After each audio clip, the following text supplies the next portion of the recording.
Well, thank you for that. And, you know, it's great to be in America.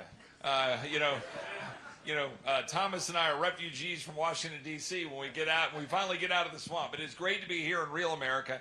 And I'm glad, is it the 12th day of Christmas? What are we on right now? I think we're getting close. It's something like that. Yeah. Well, it is great to be here, and glad that you guys have showed up. It's a packed house, and I am just so honored to be on the road in support of my friend Ron DeSantis.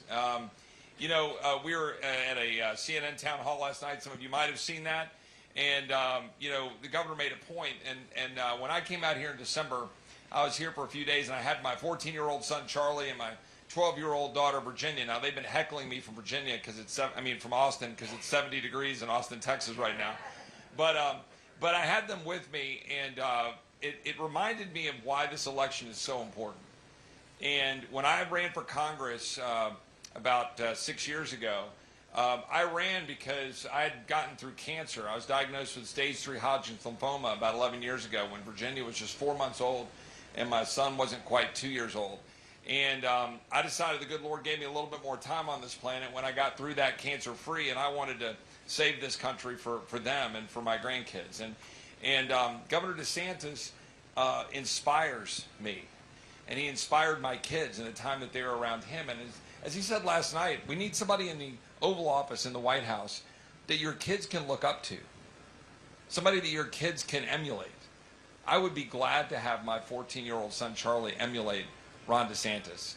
A strong husband, a strong father, somebody who chose to put on the uniform to go serve in the United States Navy when he didn't have to. Somebody who's devoted his life to public service.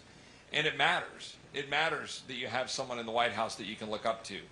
It matters that you have somebody that leads this country that you're proud to sit next to. And I've been traveling around the state of Iowa, not like this guy, 99 counties, 200 events. That's right. And that's the last thing. I want to be quick so we get to questions and turn over the main event, and turn it over to Thomas here. But it matters that Governor DeSantis has been doing that hard work, going to 99 counties, shaking hands, going to events, having 200 events. And with all due respect to the former president, we don't coronate people, right? We don't anoint people. You have to earn it, and you shouldn't. That's right. And you shouldn't just expect it. And all roads to the White House lead through Iowa. You all decide this election, and you all know that. And it shouldn't be dismissed, as another candidate did, as needing to be corrected in New Hampshire. I don't think that was just a misspeak. That was purposeful. And I have a problem with that, because you guys are going to set the table for the country. Right? The future for my kids, for your grandkids, is sitting in your hands right now.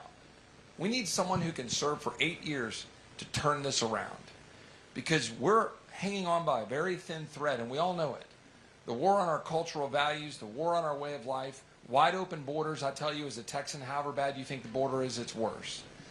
I spend hours down there with people that are being directly impacted, but you are too. The fentanyl pouring in, the cartels that are abusing our way of life, the danger posed to our citizenry that this president is abusing. Governor DeSantis is someone who delivers. And it's the last thing that I'll say, I'll turn over to Thomas, is we need somebody who will actually do what they said they would do.